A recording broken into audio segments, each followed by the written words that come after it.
Okay, for our next few examples, now we're given a graph, and we still want to write our equation in slope-intercept form. So it should still look like this: y equals mx plus b. We still need to find the slope and the y-intercept of the graph in this case. So you could use the graph. That might be the easiest way in order to find the slope. So on example 7, the slope is rise over run. You always want to start at the leftmost point. You read a line like you read a sentence or you read a book from left to right. So it's rise over run. You want to go up or down first. In this case, down. Since the line is going down from left to right, you should know that the slope will be negative. So I can go down. So start at this point right here.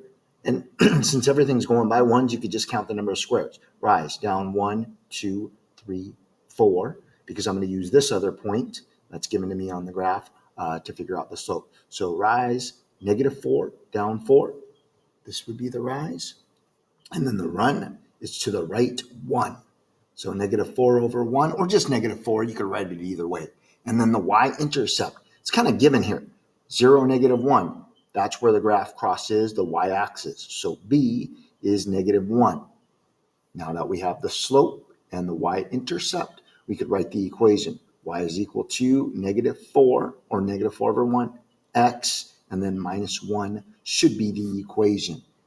Okay, I'm going to skip to number 9. All the problems are pretty similar as far as you need to find the slope, you need to find the y-intercept to be able to write the equation of the line. So on number 9, the slope should be positive. I didn't even look at any of the points yet, but the line's going up from left to right. So that means the slope has to be positive. And I'm going to use these 2 points that are given to me. I mean, technically, I could use this point as well. I could use this point, but it's easiest to use the points that are already labeled to be able to figure out the slope. Again, you always have to start at the leftmost point. So I'm going to start at this point, not this point. Okay.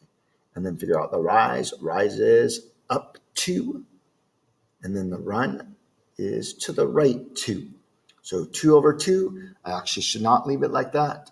Simplify the fraction, just 1 or 1 over 1. And then the y-intercept, here's my y-axis right here. The line crosses the y-axis at 1 or 0, 1. So the y-intercept, or B, is 1. So then the equation is y equals 1x, or I could just write x, either way is fine, plus 1.